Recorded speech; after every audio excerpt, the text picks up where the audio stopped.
Saya tanya sama mereka, ini saya ada bibit sekian berapa ratus untuk minggu minggu depan, mau ambil nggak? Macem-macem alasannya. Ada yang bilang speknya harus begini ya. Wah, Sampai apa yang bilang gini, sekarang kalau lobster konsumsi ada 5 ton, saya jualin hari ini. Ngomongnya begitu. ada 5 ton pun langsung dijual hari Iya ini. katanya 5 ton. Berapapun saya bayar. Berapapun saya bayar cash. Saya bayar Dan cash. itu saya pegang itu bukan hanya satu tengkulak. Banyak. Saya pegang banyak. Anda itu sudah keluar uang banyak, sudah berbudidaya, sudah membangun semuanya untuk beternak lobster nih, budidaya lobster, tapi belum tahu mau jualnya kemana nih. Saya ada strategi juga Oh, ada strateginya. Panen. Bapak mau ambil nggak? Atau masnya mau ambil nggak? Kalau mau ambil, saya beli di tempat mas nih. Mereka ngomong, saya ambil berapapun. Ngomongnya Kayak gitu. ya, berapapun diambil.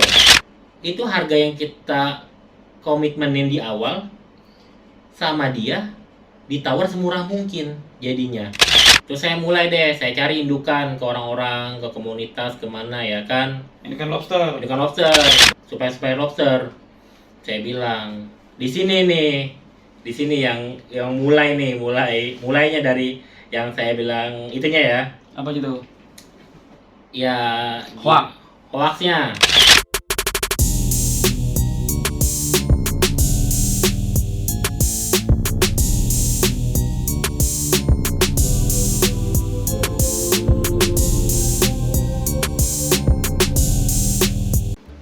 Assalamualaikum warahmatullahi wabarakatuh. Pemirsa, ini kita undang Bang Anton. Bagi yang sering nonton Detektif TV, sebenarnya wajah Bang Anton tuh sering muncul di konten-konten lobster, di beberapa konten udah sering muncul. Yang jelas sih, beliau selalu saya note, beliau adalah bos lobster. Artinya apa? Karena yang namanya bos itu berarti kan punya kolam lobster banyak, jumlahnya banyak, memang budidaya lobster, nggak salah dipanggil bos. Nggak mungkin dia peliharanya lobster, saya panggilnya bos cacing, kan nggak mungkin, bos lobster. Tapi lobster itu ternyata setelah kemarinnya ya, saya lihat, saya amatin, lalu saya tanya jujur, lobster itu sebenarnya menguntungkan atau merugikan? Nah, jawabannya rada-rada kalau dibilang hoax, di semua konten sudah terlanjur tuh, untung begini. Nah, ini kita dengar dari orang nggak langsung nih. Bang Anton, Iya. ente nih melihara lobster nih udah berapa lama kira-kira? Maksudnya dari kan kalau saya dengar dulu bilang dari kecil sudah melihara lobster ya. Jadi udah ada rasa suka di lobster. Kalau budidaya dimulai dari rasa suka kan ibaratnya dekat dengan keberhasilan. Iya. Bener tuh dari kecil tuh. Bener, dari saya kira-kira SMP, SMA itu saya mengenal lobster. Saya coba piara, tapi karena dulu belum ngerti, gagal. Dia bertelur, telurnya jamuran, ya kan? Waktu kecil nih. Waktu kecil piara di Oke. akuarium. Oke, waktu Di kecil. akuarium sama kakek saya piara. Ah, Ya, kakek saya kita senang liatin, terus molting aja kita nggak tahu saat dia molting, kita kira mati. Akhirnya karena dia udah mati keburu sebelum bau, saya rebus. iya. Pas saya rebus dia bergerak, ya kan? Masih hidup berarti? Ternyata molting. Oh, Kayak molting. gitu. Pura-pura mati. Pura-pura mati. Saya nggak tahu saya rebus. Terus? Saya SMP itu dulu lumayan mahal lobster di zamannya saya. Oke. Setelah dewasa nih, ternak lah, budidaya lah. Ya. Berguru lagi yang benar atau gimana nih? Awal-awal itu dari pandemi ya. Mm-mm. Pandemi kemarin itu saya kan karena nggak ada kegiatan yang bagaimana kan, diabaikan di rumahnya. Akhirnya saya rada-rada jenuh nih, saya lihat tuh di YouTube muncullah lobster gitu. Saya oh iya, cobalah piara. Kayak Karena gitu. ingat masa kecil Masa pernah kecil. pelihara lobster. Karena dulu gagal saya penasaran. Iya. Ya kan, coba lagi ya. Siapa tahu nih berhasil ya kan. Berguru dulu atau langsung beli lagi nih? Saya langsung beli. Langsung beli. Saya langsung belajar. Pas belajar langsung ada bahan yang nggak berguru dulu. Belajar di Di rumah. enggak yang ngajarin siapa? YouTube. Yang ngajarin Apa Google? YouTube. YouTube. Iya. Jadi beli lobster, belajar di YouTube nih. Iya, belajar di YouTube. Saya belajar di YouTube, saya beli. Awal mula itu saya langsung beli langsung yang bertelur indukan. Belinya indukan. Iya, indukan yang bertelur, yang hidung telur. Harga berapa itu? Itu sekitar harga 50.000 satu ekor. Satu ekor 50.000 indukan yang Iya. sudah siap bertelur. Pertama nih, Pertama saya beli itu sekitar 5 ekor. 250.000 lah enggak? 250.000. Oke. Saya pelihara di dalam akuarium. Mhm. Dan dia berhasil nih, saya senang.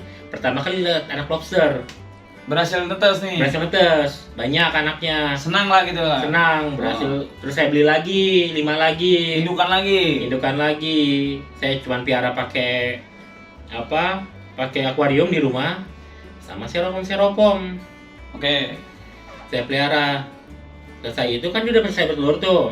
Saya gabungkan di styrofoam itu. Saya beliin lakiannya juga. Kayak Yang begitu. berarti yang 10 ini perempuan semua. 10 perempuan semua. Saya Lakian beliin sekarang dibeliin. lakian sekitar 4 ekor. Oke. Saya beliin. Emang benar itu dia selesai bertelur. Saya taruh di styrofoam bersama lakian itu, ya kan. Kadang-kadang seminggu sekali saya serok udah ada bertelur lagi. Padahal baru kemarin selesai netes, seminggu kemudian, kadang seminggu lebih udah dia ngegerong telur lagi. Oh, jadi perputaran siklus indukan lobster untuk bertelur beranak bertelur menjadi anak tuh cepat itu. Iya, cepat. Terkadang ya ada yang lama, ya ada yang cepat. Mungkin nggak tahu masing-masing lobsternya ya, kayak begitu. Ada yang bilang saya lama kok nggak bertelur. Tapi saya ada beberapa yang emang saya taruh duluan belum bertelur, malah saya baru taruh kemarin nggak nyampe seminggu udah bertelur lagi. Karena keberhasilan di awal seperti itu, barulah buka besar-besaran. Awal saya pikir saya udah dengan siklus yang sepertinya mudah ya, siklus mudah gitu. Terus dia bertelur, kita taruh lagi, dia bertelur lagi, kita taruh lagi, terus anak itu Tambah banyak. produksi terus ya kan, produksi terus kayak begitu. Kematian juga minim kayak begitu. Saya sampai korbanin halaman saya beli akuarium banyak ya kan, saya pakai seropom banyak, lumayan gitu. Saya korbanin halaman saya buat itu.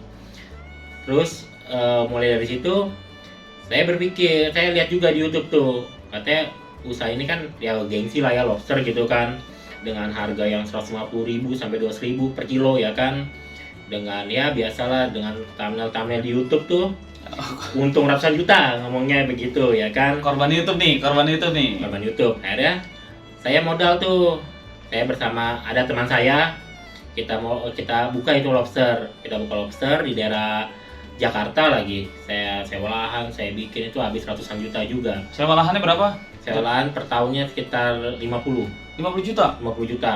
Lahan di Jakarta. Iya, lahan di Jakarta. Itu ngebangunnya aja pokoknya ratusan juta lah habis lah. Untuk ngebangunnya aja. Untuk ngebangun. Buildingnya. Iya, Kolom-kolomnya semua. kolom-kolomnya. Belum isinya nih, belum lobsternya dan lain-lainnya belum. Ya lobster sih nggak terlalu mahal ya ibaratnya. Saya cuma beli lobster sekitar itu kan 10 jutaan lah kayak begitu. Oke. Terus Kayak begitu. Dan saya bangunnya semuanya bagus lah kayak begitu. ini berarti benar-benar tanpa guru nih. Cuma dari YouTube aja. Saya merasa waktu itu saya bisa, siklusnya lancar, dipelihara, dia besar. Ya udah, saya beranikan diri kayak gitu. Terkadang kita itu juga harus beranikan diri juga sih, karena nggak semua orang mau ngajarin. Jadi kita harus terjun sendiri untuk kita belajar. Oke, Kayak lanjut. gitu. Ini udah terbangun ceritanya nih. Udah terbangun. Semua kolom udah terbangun, infrastruktur sudah terbangun, Udah terbangun, kolam saya semua, ngebor air Sistem air, semuanya, iya. listrik semuanya, sistem apa? sistem aeratornya Udah, semuanya. Ngebangun tuh, Mm-mm. ya kan. Terus saya mulai deh, saya cari indukan ke orang-orang, ke komunitas, kemana ya kan. Ini kan lobster. Indukan lobster dari yang bertelur sampai yang biasa saya beli kayak begitu. Di situ tuh mulai tuh kita tahu kenyataannya tuh. Ini mimpinya adalah untuk menjual per kilonya harga ratusan ribu. Mimpinya nih. Mimpinya ada sebagian di ratusan ribu, tapi sebagian kita jual bibit. Oh, mimpinya gitu. jadi ada mau jual kiloan, ada mau jual bibit. Iya, karena yang awal kan saya lebih tertarik sih di bibitnya dari perhitungan saya. Karena dengan waktu 2 bulan kita bisa jual. 2 bulan, 3 bulan, 2 bulan setengah lah ibaratnya bisa jual bibit kayak begitu. Berarti nih sebelum terlalu jauh pembicaraannya nih, ente tuh sudah keluar uang banyak, sudah berbudidaya, sudah membangun semuanya untuk beternak lobster nih, budidaya lobster, tapi belum tahu mau jualnya kemana nih? Saya ada strategi juga. Oh, ada kayak strateginya. Saya coba strateginya, ya kan. Saya cari juga. Sebelum saya coba untuk tanya-tanya mau jual kemana, ya kan. Saya hubungin supaya lobster. Saya bilang di sini yang mulainya dari yang saya bilang itunya ya. Apa gitu? Ya hoaxnya. Awal gini, kita nggak bisa nyebut lah ya, kita ketemu supplier lobster, kita beli indukan, kita bilang saya peternak lobster, ini saya buka di sini, ya kan. Kalau lobster saya panen, bapak mau ambil nggak atau masnya mau ambil nggak? Kalau mau ambil, saya beli di tempat mas nih. Mereka ngomong saya ambil berapapun. Ngomongnya Kayak gitu. Ya, berapapun diambil. Wah, Sampai apa yang bilang gini, sekarang kalau lobster konsumsi ada 5 ton, saya jualin hari ini. Ngomongnya begitu. ada 5 ton pun langsung dijual hari Iya, ini. katanya 5 ton. Berapapun saya bayar. Berapapun. Saya bayar cash. Saya bayar Dan cash. itu saya pegang itu bukan hanya satu tengkulak. Banyak. Saya pegang banyak. Semua hampir berkata seperti itu. Hampir kayak gitu. Saya ambil, mau bibit, saya ambil dengan kita sudah sampai komitmen di harga tertentu. Iya. Kayak gitu. Ya udah harga segini ya, nego-nego harga, ya udah ambil, ya udah. Nanti 2 bulan lagi saya telepon ya. Kayak begitu. Kita pelihara, udah banyak mulai nih. Berhasil nih budidayanya. Enggak, belum dulu. Oh, belum dulu. Saya piara, ada lobster yang datang saya pesan 100, ya kan. Saya ada satu pedagang saya pesan 100. Kayak gitu tuh lobster gagal adaptasi. Kayak begitu. Dia ngomong, saya tekenin ini hasil tangkapan alam atau budidaya. Saya gituin. Dia dengan ngomong, kita semua di sini tangkapan, artinya sini budidaya, kata ngomongnya. Saya sini budidaya, bukan tangkapan alam, jadi aman. Saya piara 100 dari orang itu, kita mau satu pedagang dulu ya, 100. Kayak gitu saya piara tempat saya sudah treatment airnya, saya sudah cek pH, sampai itu kita sampai saking seriusnya, airnya aja sampai saya uji lab. Air tanah di tempat saya uji lab, layak tidak, timbalnya banyak kalau tidak, ya kan, merkurinya banyak kalau tidak kan, besinya layak ternyata. Saya udah treatment, pas lobster datang, itu tiap hari mati 3, 4, 2 sampai ibaratnya tinggal setengah yang bertahan. dari 100. Iya, Terus dan itu biasanya kenyataannya dia tangkapan alam, bukan hasil budidaya. bukan hasil budidaya. Artinya di awal pembelian bibit aja udah ditipu nih. Iya, awal pembelian indukan. Awal pembelian indukan sudah ditipu. Iya, Dari ditipu. 100 tinggal 50. Tinggal 50. Padahal saya merasa bener, saya kadang bingung juga, akhirnya saya liatin, ya kan. Saya Tapi juga emangnya lobster tangkapan liar sama peliharaan nggak bisa dibedain? Yang bersih sama yang kotor, atau yang warna cerah sama yang warna apa emang sama aja? ya mungkin namanya di karantina dulu atau bagaimana. Kita nggak, karena saya bukan pemain di situ sih, kayak karena awal kan kayak begitu. Saya lihat juga kan banyak ciri-ciri kan, saya pelajarin juga dong, ya kan. Saya pelajarin sebenarnya sebelum buka pun saya pelajarin teori-teorinya lengkap. Saya nggak sembarang buka. Saya punya strategi juga untuk nyari tengkulak, ya kan. Dapat 6 tengkulak saya dapat dengan berkata saya ambil berapapun. Wah, Berapapun saya bilang. Saya pikir, saya coba tes lahan yang saya bikin itu sekitar 500-600 meter di Jakarta. Saya bilang sama teman saya, kalau dia berani ngambil berapapun, tahun depan kita buat 3000 meter. Saya bilang gitu, karena teman saya ada lahan 3000 meter, kita olah 3000 meter jadi Central Lobster. 3000 meter sampai 5000 meter, kita setengah hektar mau jadi lobster semua. Kayak gitu, kita berani danain kayak begitu kan. Tapi tes dulu 500 meter nih, 500 meter saya tes. Itu ya banyak mati. Ada pedagang emang yang ada, nggak semua sih. Dari 6 pedagang itu ada yang kematian cuma sedikit, ada. Mungkin dia benar hasil budidaya. Tapi ibaratnya dari 6 pedagang ini, 4 yang banyak yang mati semua. Yang banyak mati, setengahnya mati. 2 ini normal, mati ibaratnya saya beli 70, matinya cuma 10 atau 5. Itu oke lah, itu mungkin bagus lah lobsternya, ya kan. Kayak begitu. berhasil tuh.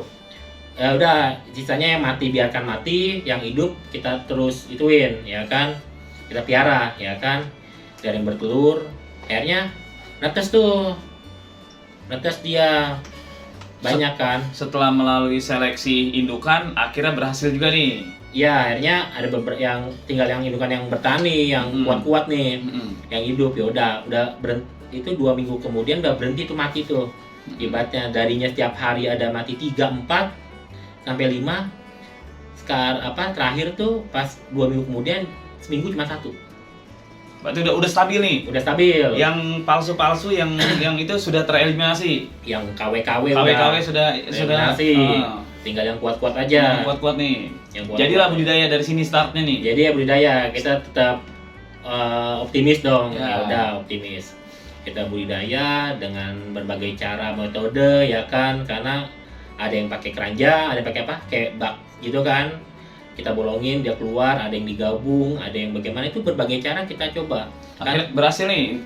Karena saya bertujuan sama teman saya itu waktu itu saya mau buka skala besar ya kan, sampai mau ekspor ya kan, sampai kita mau ekspor ya batas 0,5 hektar saya buka di Jakarta Utara kayak begitu niatnya, skala besar. Makanya sebenarnya ini saya nggak ngarepin untungnya dulu sebenarnya. Di sini kayak tempat saya riset ya, tempat saya riset metode apa semuanya kayak begitu. Dari perjalanannya itu dia netes, dia kita kasih pakan macam-macam ya kan, dari toge, cacing sutra ya kan, dari apa semuanya gitu loh ya kan. Saya coba kasih, terus udah nih Berhasil nih. Berarti ya mati-mati seleksi alam wajar lah ya. Kayak gitu. Jualnya nih, saatnya menjual. Udah saatnya menjual, saya sortir tuh, udah sortir, semangat sortir kan. Kita pakai bak sortir, kita sortir, semangat ya kan. Nelpon yang 2 bulan lalu dijanjikan. Karena saya udah pasti 2 minggu ke depan saya mau panen. Saya teleponin. 5 orang nih. 5 orang itu. 5 Satu orang. orang nomornya udah nggak aktif, nggak tahu kenapa. Oh iya, 1 tereliminasi. Iya, 5 orang. Saya pikir oke, ini pemain besar juga nih. Saya tanya sama mereka, ini saya ada bibit sekian berapa ratus untuk minggu depan, mau ambil nggak? Macem-macem alasannya. Ada yang bilang speknya harus begini ya. Itu harga yang kita komitmenin di awal sama dia ditawar semurah mungkin jadinya. Misal kita awal ngomong lah 2.000 ya kan per ekor ya kan, tiba-tiba pas udah mau panen dia malah nawar lebih murah lagi 1.200 kayak begitu. Saya bilang ekspektasi saya kan tinggi dong di 2.000, dari 2.000 oke lah kayak begitu. Saya bilang ya kok begini ya kan, nego-nego nggak bisa katanya. Ada yang bilang harus speknya sempurna lah, nggak boleh copot capitnya lah ya kan, beginilah begitulah. Kok kan kita jual, misalnya kamu katanya mau terima, waktu beli nggak ada syarat. Waktu beli cuman katanya ya udah ukuran sekian, ada berapapun kita ambil. Manis ngomongnya tuh. Oh sangat kayak begitu, berapapun saya ambil berarti kan otomatis kan kita pede dong. Dan itu nggak 1 orang ngomong, 6 orang ngomong. Ini 6-6 ini satu komunitas atau beda-beda nih? Beda-beda. Saya kan ada yang daerah mana, saya nggak mau nyebutin daerah lah. Daerah mana saya keliling lah, ibaratnya saya nyari tengkulak gitu lah. Kayak begitu. Berarti hoak nih, orang dari 5 orang nih, 6 orang nih. Ya saya kurang nggak tahu. Ada yang beli lah gitu, nggak ada yang mau beli lah intinya gitu. Ibaratnya nggak ada yang mau beli, ada kan mau beli pun harga kita dijatuhin banget kayak begitu. Perjanjiannya ngomongnya 2.000. Tawar jadi 1.200. Saat itu mimpi ente langsung pupus tuh. Saya langsung udah. Saya nggak baca spekulan juga dong. Udah spekulasi ini kayak begini, bukan maksudnya gini loh, kalau 1-2 orang nggak apa-apa. Tapi 6 orang ini kok begini semua kayak begitu. Ngomongnya bagaimana? Jadi berarti ini bukan, kalau 1-2 kan mungkin ya 1-2 minoritas lah ya yang nggak beres. Tapi kok bisa 5 orang ini nggak beres semua ya kan? Kayak begitu. Wah gimana nih, kita beli di dia dengan ibaratnya ya nawar harganya dia kita okein ya kan? Iya. Dengan perjanjian dia mau ambil produk kita kayak begitu, ngomongnya berapapun. Pas saya ituin alasannya lagi banyak alasan lah. Ada yang lagi kita masih banyak bibit kita, ada yang harus dipersulit kita, mau yang sempurna, mau yang begini, mau yang begitu, ada yang harga kita dimurahin. Pokoknya intinya dari semua ini, intinya tuh nggak ada penjualan, nggak hasil gitu lah. Mimpi pupus, usaha yang udah dikeluarkan uang ratusan juta, bingung ngejualnya. Bingung jualnya, mau ngejual juga ya gitu, bingung, benar-benar bingung kayak gitu. Kalau kita pikir kita beli kok gampang banget, Jualnya? kok jualnya kayak kita kayak ngemis-ngemis kayak begitu, kesel dong. Oke. Iya kan. Udah coba di luar 5 itu ada coba di luar 6 orang tempat ente beli indukan, udah coba lagi ke tempat lain. Coba beberapa. Tapi Hasilnya? ya cuma nanya-nanya doang. Kayak begitu saya coba tawarin. Berarti intinya kita langsung aja nih. Berarti intinya gembar-gembor yang ada di YouTube itu lobster begini itu nggak terbukti di sini. Tapi yang saya alami, yang saya alami kan seperti itu. Mungkin kalau di luar ada yang lebih beruntung daripada saya, bisa aja ya kan, beruntung dia dapat pembeli tengkulak yang orang yang benar mungkin. Tapi saya kebetulan 5 tengkulak ini yang ngomong pembibitan, nggak benar nih komitmen dia, di endingnya malah begitulah. Teman-teman, gini nih pemirsa nih, kalau kalian merasa apa yang diceritakan sama Bang Anton ini, lobster gampang kok jualnya, nggak sesulit itu, tulis di kolom komentar atau hubungi nomor telepon Bang Anton. Bang Anton dengan tangan terbuka karena stok lobsternya banyak. Tapi tapi cara belinya ya yang waras gitu, maksudnya yang wajar. Ini kontennya bukan konten promosi jualan sih. Mungkin kita juga nggak tahu. Kalau kalian nonton konten ini mungkin di sebulan lagi, 2 bulan lagi, mungkin beliau sudah di batas ambang bertahannya, sudah menyerah juga, kita nggak tahu. Tapi yang jelas saat ini Bos Antoni sudah menyerah. Bermain di lobster tidak seindah YouTube. Menguntungkan tapi nggak seindah, dan beliau sudah Lagi mau dagingnya ya. Oh, kalau konsumsinya. Beda lagi kalau konsumsi nih. Ada lagi. Ini yang kita bahas ini yang pembibitan dulu.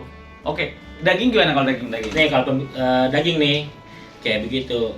Daging itu kalau rata-rata ya orang jual itu, setahu saya mereka tangkapan alam banyak kan. Kayak gitu. Karena kalau kita hitung secara logika kayak gitu kan, hitung-hitungannya lobster itu per meter hanya muat 20 ekor. Iya.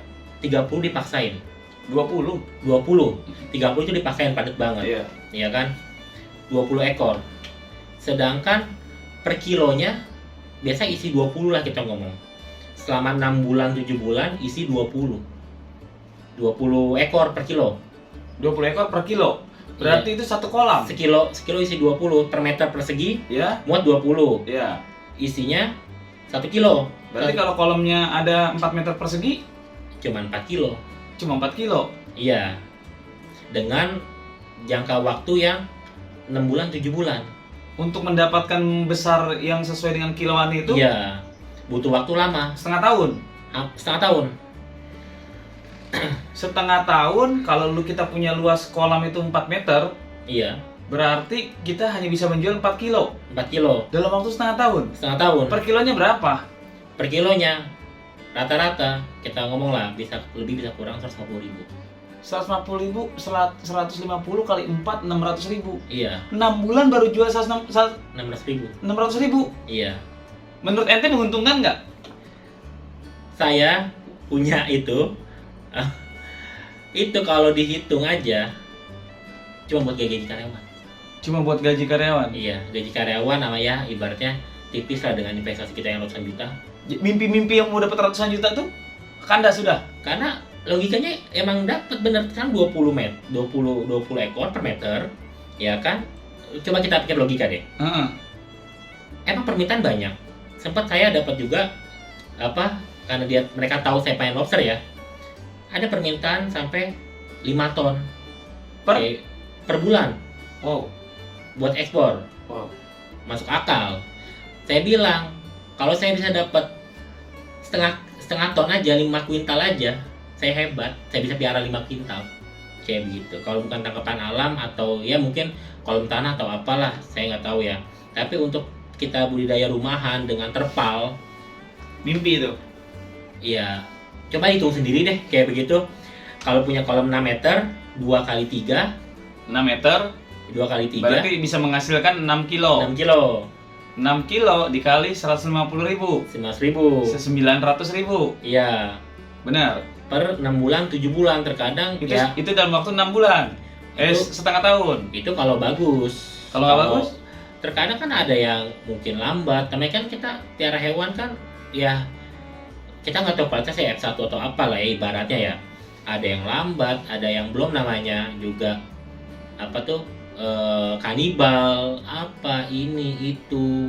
Ya kan mereka kan kadang saya juga sering kalau di kolam indukan saya lihat seminggu tuh ada 2 yang tiba-tiba hilang, dia badannya tinggal setengah. Temen makan temen. Teman makan teman karena Kanibal juga berarti. pas dia molting dimakan Oh, kanibal. kanibal. Jadi ya dengan dia hitungannya bukan kubik kan, kalau ikan kubik kan, Mm-mm. dia hitungannya persegi. Oh, persegi. Persegi karena dia merayap di Di bawah, dasar. di dasar. Kayak begitu. Oke. Bung Anton, intinya lobster menguntungkan atau enggak? Kalau mungkin kalau pakai keramba atau pakai Kalau pakai kolam terpal menguntungkan atau kalau enggak? kolam terpal ya mungkin bisa untung, ada bisa untung dengan jual di online seperti ya marketplace lah, paham kan lah ya. Kalau jual itu jual indukan mungkin harga masih bisa untung, tapi kalau jual kiloan dengan kolam terpal saya nggak yakin untung. Yang Bang Anton lakukan, sudah lakukan ya, dengan kolam terpal, dengan modal ratusan juta, dengan belajar dari YouTube, dengan terbuai konten YouTube, menguntungkan atau enggak? Kolam terpal tidak. Yang udah dilakukan nih, Iya, penutupan udah ngomong ke pemirsa.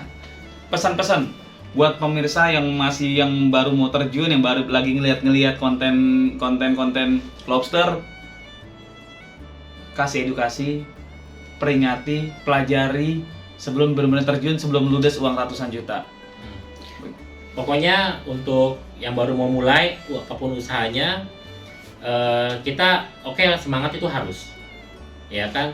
Tapi satu sisi kita benar-benar ya gimana, tapi sebenarnya harus pelajarin juga. Tapi kalau kita cuma belajar dari YouTube, dari kata orang, semua indah kayak begitu. Emang mau nggak mau kita harus terjun juga kayak begitu untuk benar-benar tahu gimana rasanya gitu loh.